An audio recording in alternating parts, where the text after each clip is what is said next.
சித்திர பூவிழி பாரம்மா சித்திரை மேலிந்ததேனம்மா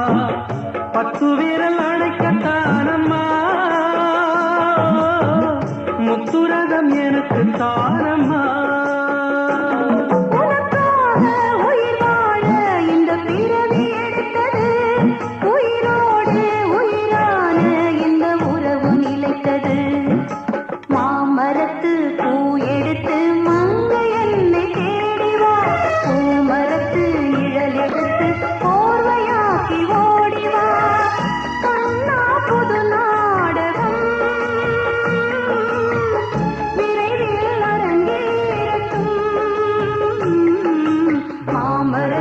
பூயெடுத்து மஞ்சம் ஒன்று போடலாம் பூமரத்து நிழல் எடுத்து போதையாக்கி மூடலாம்